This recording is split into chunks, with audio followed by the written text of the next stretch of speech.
Créé par le dessinateur Bob Kane et Bill Finger, Batounet apparaît dans Detective Comics numéro 27 du 30 mars 1939. Beaucoup moins bien loti en matière de super pouvoirs que Superman, Batman est poursuivi par The Joker, Double Face, Marion Cotillard et aujourd'hui une star du cinéma, de la télé, des boîtes de cornflakes, mais surtout la chauve-souris préférée des petits et des grands. Dracula devrait se faire du mauvais sang, André lui garde le sang-froid.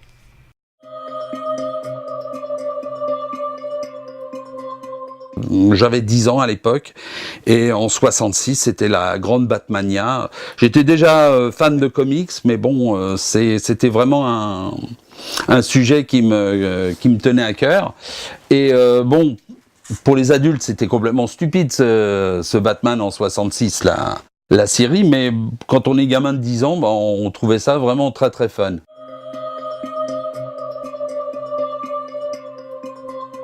Lors d'un voyage de retour aux États-Unis, je vois une figurine dans les rayons et j'ai trouvé que cette figurine était très fun et que j'aurais bien aimé en avoir une comme ça.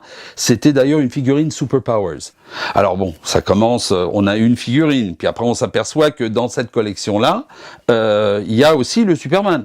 Alors j'ai acheté des tas d'autres choses pour complémenter la boutique, mais tous mes super-héros, ils y sont passés, sauf le Batman, symbole de mon enfance.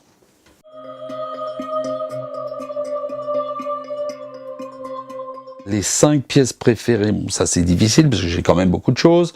On va dire que en premier lieu, ça serait la voiture en tôle japonaise de chez Aioshin.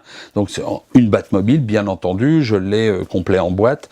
Et ça, c'est une pièce auquel je tiens beaucoup. Ensuite, pour revenir à du plus moderne, on va dire la statue muséum.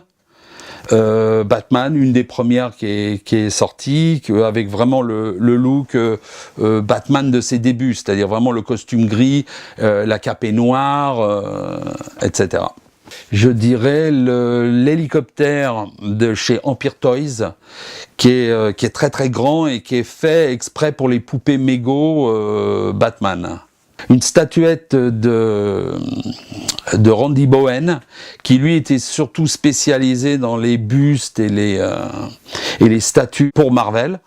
Et en fin de compte, il a fait quand même une petite incursion du côté de DC, et il a fait un Superman et un Batman qui est très beau. Et cette pièce-là, j'y tiens aussi. Ensuite, il y a le Batphone. Le Batphone qui est un truc très très kitschissime, tout rouge. C'était le téléphone rouge qu'ils avaient un petit peu dans le feuilleton de 66. Donc ça aussi c'est une petite curiosité que j'aime beaucoup.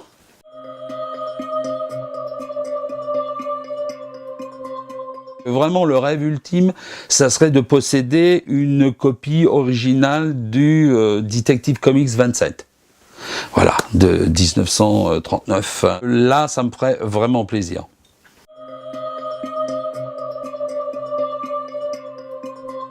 J'avoue que je convoite éventuellement la Batmobile chez Hot Toys, qui est quand même un truc qui fait plus d'1,20 m. Ça sera, je pense, mon prochain coup de folie, si mes finances me le permettent.